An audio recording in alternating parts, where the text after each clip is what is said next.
welcome back to the desk corner. Welcome to a new video. In today's video, I'm trying out a lot of new things, and I think that this is going to be really fun. I've been getting a lot of questions about paper, and people ask me what my favorite colored pencil paper is or what paper works best. And honestly, even though I like using Strathmore mixed media, I want to venture out and see what other types of papers there are. Recently I bought this 500 series Strathmore Bristol Vellum paper, which I tried out with graphite and charcoal and loved it. And we're about to try it out with colored pencil and see how I feel.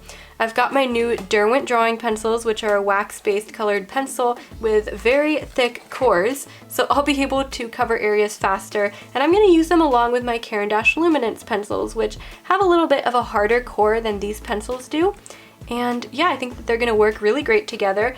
I've got my mountain lion sketch right here. I'm also going to try out this tool, which, as you can see, well, I don't know if you can actually see because it's kind of hard to see, but basically what you can do with this is flatten out details into the tooth of the paper before you start coloring. And I think I'm going to try that for the mountain lion's whiskers and see how that goes. So this video is going to be very fun and experimental, and I'm excited to share my thoughts while I'm using my new supplies with you guys. Hopefully this is a helpful and fun video. So without further ado, let's just jump straight into coloring this mountain lion. So the first thing I'm going to do is attempt to create some lines where the whiskers are supposed to be, and actually I should probably test this out on another paper first. So let me create a line. Yeah, definitely the thinner one. So as you guys can see right here, that's what this tool does, is it allows you to push down, kind of damage the tooth of the paper, and that way none of the colored pencil pigment ends up there. And there you go.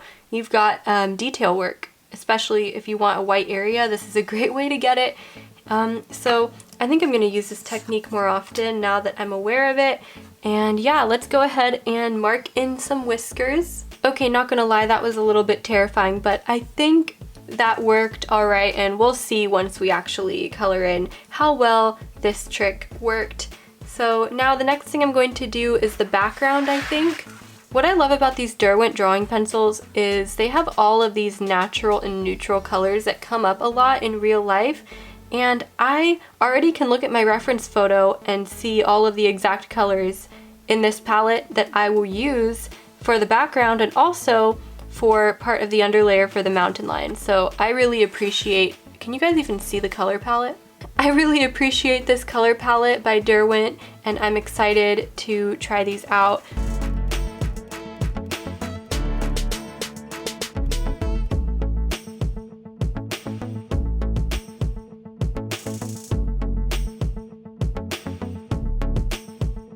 Okay guys, let's take a little break from the background. I want to talk about some thoughts I've had while creating this background so far. I know that this color range is nothing crazy and it's all very neutral colors, but I think that these pencils are really, really, really well suited for backgrounds. They almost feel a little bit, I want to say crayon-y, that's not really the right term, pastel-like, that's not really the right term either. They just lay down really, really creamy for backgrounds, and I really like how the paper is taking and handling the pigment as well. So those are my thoughts so far. I love the consistency of the pencils, and I have not spent too much time on this background. It's really fast because the laydown of these pencils is super, super creamy and easy to lay down. So yeah, I'm just really excited about this.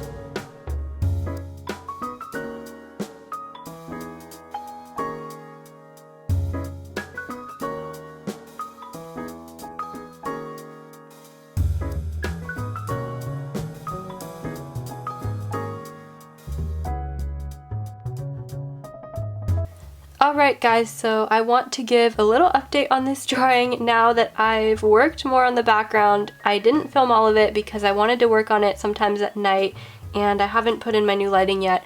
But I do have to say that these pencils, let me just show you again.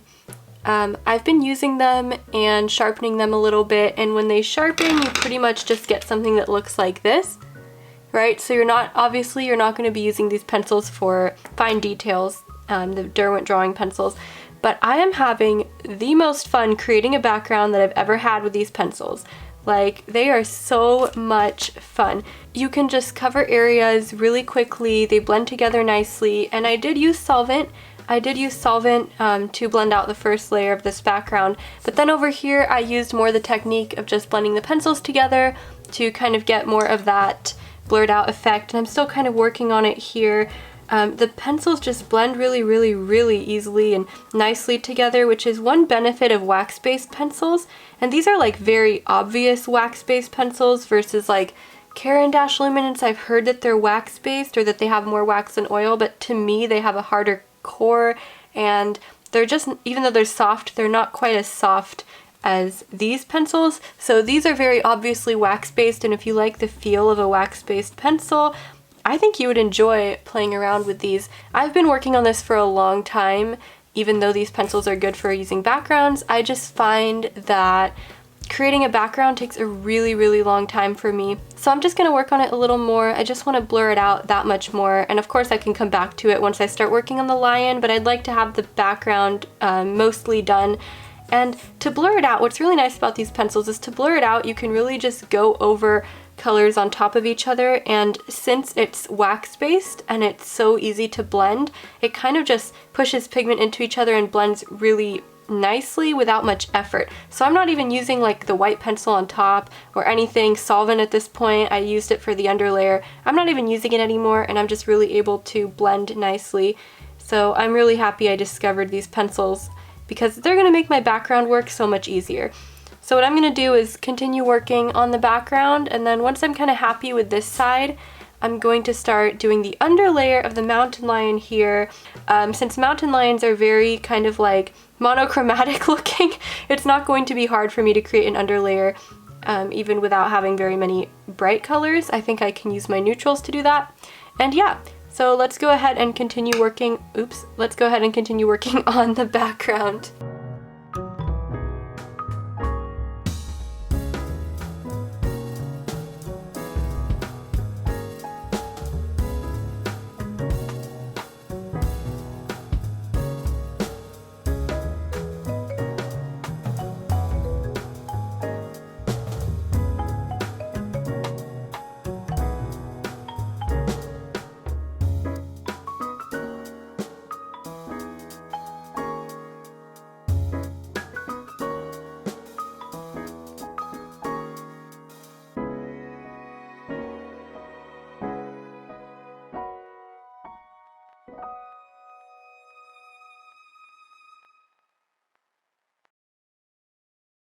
Okay guys, I finished the first layer. I just need to blend out with my solvent now. Did I even show the solvent that I'm using? I'll show it in case anybody is curious. It's this Gamsol, just something I picked up at Hobby Lobby a while back, and it's odorless mineral spirits. I'm going to use this and I'm going to open the window, let this dry, because otherwise I have very sensitive eyes and everything like that. So once I do the first layer here, this is going to sit for a while. I don't usually use this method of doing a whole underlayer in solvent first, but since getting these pencils, I thought maybe it would be worth a shot, especially for something like a mountain lion, which has a whole body of fur that I need to mark in. So maybe this will make things easier, so when I get to the details, it's not going to be quite as bad. Now, I don't know if I have enough pigment down to use solvent, but I feel like these pencils have a lot of pigment because they're wax-based. A lot of pigment comes off on the paper, so even though it doesn't look like a lot, I feel like they're gonna blend out pretty well with the solvent. So that's how it was with the background. So let's go ahead and start blending. You notice I didn't do the eyes, the nose, and the mouth. I'm just going to leave that to do detail work for that later.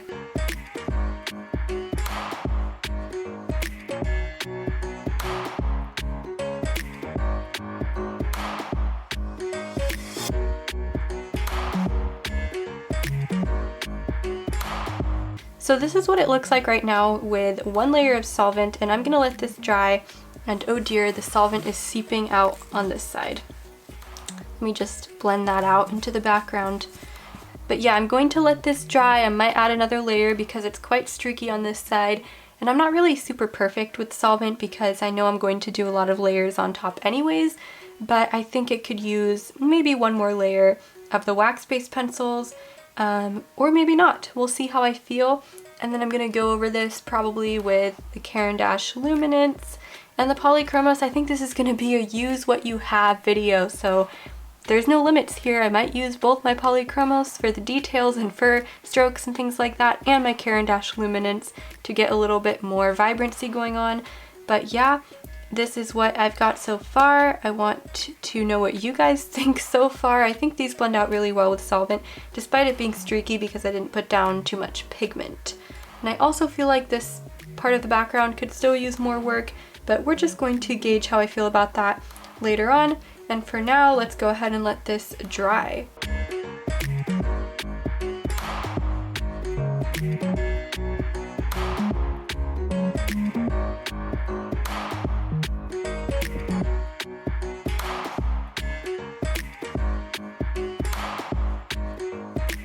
So the background is slowly but surely coming along. As you can see, I added another layer and I used some solvent last night, perhaps not in the best lighting conditions.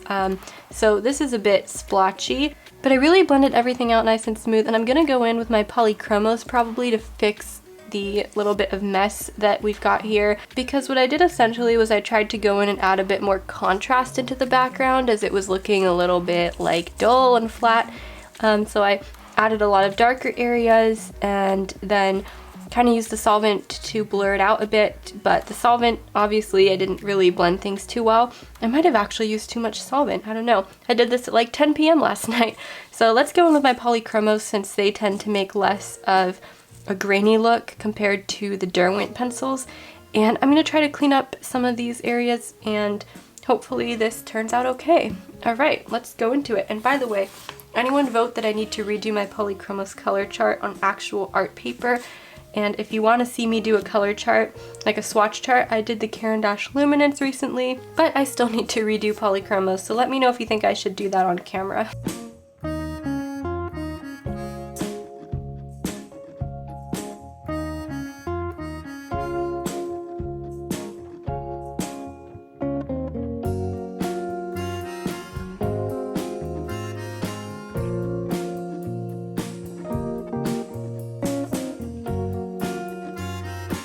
Guys, something that I feel like needs to be discussed more often is how difficult colored pencil blurry backgrounds truly can be and how many layers they actually require, which is why I don't choose to do backgrounds very often with colored pencil, because I know this and I know how much longer the artwork is going to take me because of it. Now, as far as this goes, I'm pretty happy with how this looks right now, but I need to let it dry so I can fix a little bit more on this side, because of course after using solvent it's a little bit uneven and the pigment spreads around a bit. Also, this brush tends to hold a little bit too much solvent on it even when I wipe it off a lot, and I feel like I'm using too much. But I'm gonna go ahead and start working on the lion and just leave this to dry and then go back and work on the background again. I think this side is looking pretty good. I might add a little more green over here because that looks a little lacking. I think it's looking pretty nice and blurred out, which was the effect that I wanted it to have, and also there's a good amount of contrast now that I've added in the darker colors.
Okay guys, I'm going to leave it at this for now for this video, and I'm gonna have to show you more results in another video because I wanted to make sure I get this video out this week, and I'm not done with this yet obviously, but I've started to work on this side of the face, and now looking at it from the camera's perspective in the viewfinder, I really do kind of like how this is turning out. So even though I've done the base layers already beforehand, I really like to get the eyes and the facial features of a person or an animal done before I work on the rest. So I decided to go in with my POLYCHROMOS and I filled in those areas, and we're just going to work outward from here. I might work on this a little off camera as well at night, we'll see. The background is much more where I want it to be. It's very blurred out, and I don't have to make quite as many adjustments now because I've already worked on it for a while, and God, I just never know why I choose to do these backgrounds because they take forever, but I think this one was worth it. I kind of like how it has turned out, and I'm hoping that when the line is completed, it's going to really pop out against that faded, blurred background, because right now,